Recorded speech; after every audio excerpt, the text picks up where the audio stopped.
For the record, I actually can't for the life of me comprehend how coming down with a bad cold, an undeniably bad cold that she more than likely cut from me, but not necessarily cut from me, because it's, you know, as people are saying, it's in the air, you know, it's in the air. But I came to visit from the shelter, and the day I came that Thursday, I had a bad cold, and interestingly enough, mine was gone by Sunday, and hers lingered on and on and on for weeks, okay? I remember right before she got sectioned, I had planned to be moving out of here. Not that I was living here, but I had planned to move in with that woman, and my mom was going to take care of Momma. You know that drill. The woman was supposed to come, and I had to call her and tell her, sorry. She was none too happy with me. She didn't call me back, but she left a very abrupt, very blunt email, I won't be offering the room to you again. Yeah, I don't blame you. You did me a favor by not getting anybody else, although she said she wasn't actively looking anyway, and then look what happened. But not my fault. Nothing's my fault, so, it's not my fault. Anyway, how can coming down with a bad cold... Elmer, get up here! Come on, up! You can't be in here unless you stay on the bed.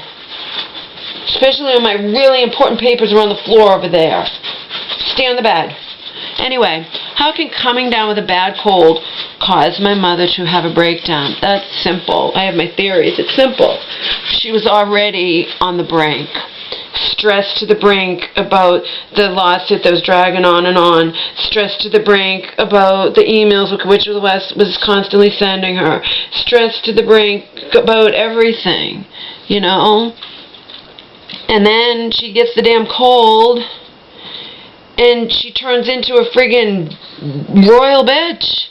And she won't go to sleep, and she stays up for days on end, forcing herself to stay awake with coffee. It's like she's so fragile, people.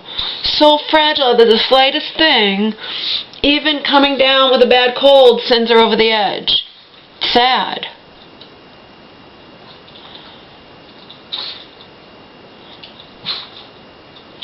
But again, the seizure and the whatnot, it's too fishy to me, happening 2 days after wanting it. She never had you know what I mean? I have a feeling she would have been out of that hospital if that seizure hadn't happened. And the consequent, I don't know. I don't trust any of it, but because remember, she's most of the time, 90 point whatever, she just goes into a hospital 2 or 3 weeks and gets out. This certainly wasn't her worst breakdown, but I don't know. All I know is that different things happened, she had the bad cold, she went and got the flu shot, when Joe says that you read when you're my mom's age and you already are sick, you shouldn't get a flu shot. She was stressed to the max about everything, and then she gets this bad cold, and it's too fragile, it sent her over the edge. I mean, because why should she was fine when I came here. Why should she get sick just because she gets this bad cold? But, like I said, I think she's always on the brink, because I told you, she gets sick, and then she gets these ideas into her head, and she works herself into a frenzy. It's like accusing me if I don't want her, if I say, you haven't slept in days, you should go to bed. She'll tell her friends, she tells me when to go to bed, she tells me what to do, When she's bitching about Angel, wanting to go out, and at least Angel has to go out and doesn't go to the bathroom on the floor. And I say, well, Mom, maybe you can't have a dog if you can't tolerate her wanting. And she told me to get rid of my dog. You know what I mean? Etc., etc., etc. But thank God this time I had an ally. And my mom was calling her up constantly, this and that, working herself into a frenzy. And now my cousin knows the truth. I don't cause my mom to do that. She works herself into a frenzy. If I don't want to do things that she wants me to do, She knows how to wash her own hair, And then when she drinks too much coffee, forces herself to stay awake with coffee. And I say, maybe you shouldn't have so much coffee. My cousin said the same thing to her, and she hung up on my cousin, you know. And then she's forcing herself to stay awake day after day, getting less than a few hours sleep every night. And then she can't even function, so she can't even do the basic things like work her coffee maker. And she wants me to do it, and I'm trying to go to bed. I'm like, I'm not going to do it. You know how to do that. Just like you know how to wash your own hair, you know. She turned into a total baby, but I never thought it would lead to this. But you never think it's going to, you know? Who knows? It's the stress of the case, obviously. Too overwhelming for her. And then all it took was her to get a bad cold, and that was it. She snapped. She snapped slowly, you know? It's sad. So fucking sad. Oh, this is so sad. It's ridiculous. But the things she was accusing me of doing, I wasn't doing. She worked herself into a frenzy. I don't want to move in with the 83-year-old man she met on the bus, whether or not I have to have sex with him, you know? And if I don't want to, I found a place for you to live, and you can have Omar, and you don't even have to have sex with him if you don't want. He just wants companionship. I don't want to move in with the 83-year-old man you met on the bus, Mom. You know, it's like... And then I get blamed because she'll never tell what she's doing. She'll just tell her friend. She tells me what to do. She tells me when to go to bed. Yeah, you don't tell your friend, though. You've only gotten a few hours sleep every night for days now. You're forcing yourself awake with coffee. Plus, according to her, the coffee soothes her throat when she has the bad cold. She was drinking too much coffee, forcing herself awake, not to stay awake, not letting herself sleep, and then working herself into a frenzy over whatever you can think of. Including how wonderful it would be for me to move in with me and Omar to move in with this 83-year-old man. And then she talks about how she can move in with them, and just, oh. You know? And remember, this was when I was planning on moving in with this woman. This was prior to, but it was building up, and I knew something was going to happen, so I had to cancel with the woman.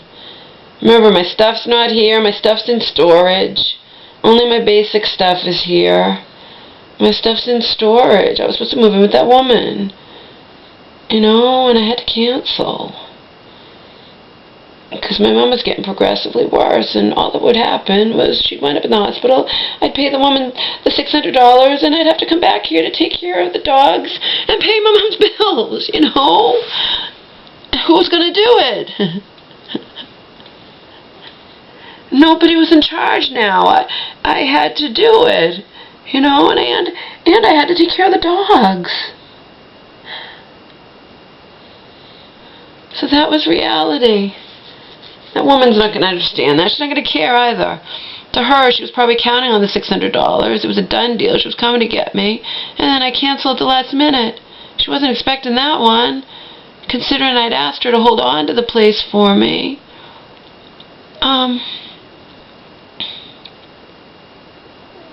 She knew I was still looking for a place for me and Omar to be together.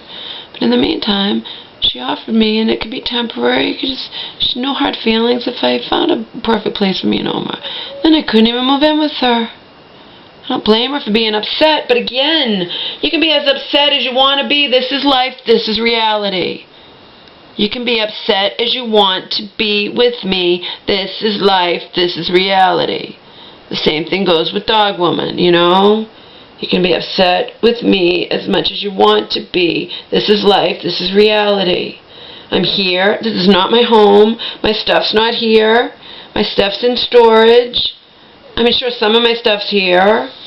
That's because this is the first time I'd come back to my mom's since I went to L.A., and I brought all my clothes to wash them. I went straight from L.A., the airport, the airline, back to the shelter with all my dirty clothes, okay? I'm sorry, no, I didn't go straight with all that stuff. I brought it to the storage, and the dirty clothes were in the storage, and then when I was coming to my mom's, and the reason I stayed longer than just the weekend was because I was planning on moving in with that woman, so it didn't matter, you know? And then I would slowly get my stuff probably from storage with that woman's. I definitely would have had my computer. But again, this is life. This is reality. And people could be as mad at me as they want to be. This is life. This is reality. You know, I had to cancel with that woman. I have to leave Omar alone. And technically, no, I don't have to leave Omar alone. I'm not going to sit here and watch DVDs and TV and pet Omar and go nuts, go stark raving mad. I'm not going to do it.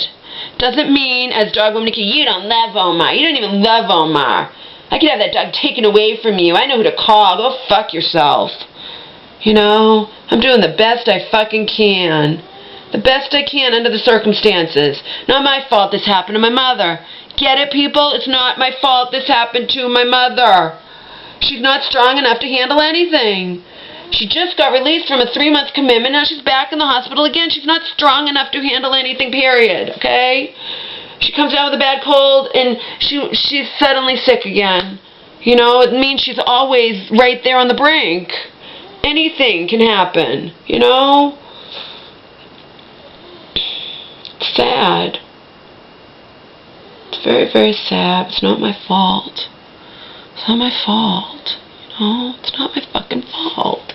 What are you gonna do, you know?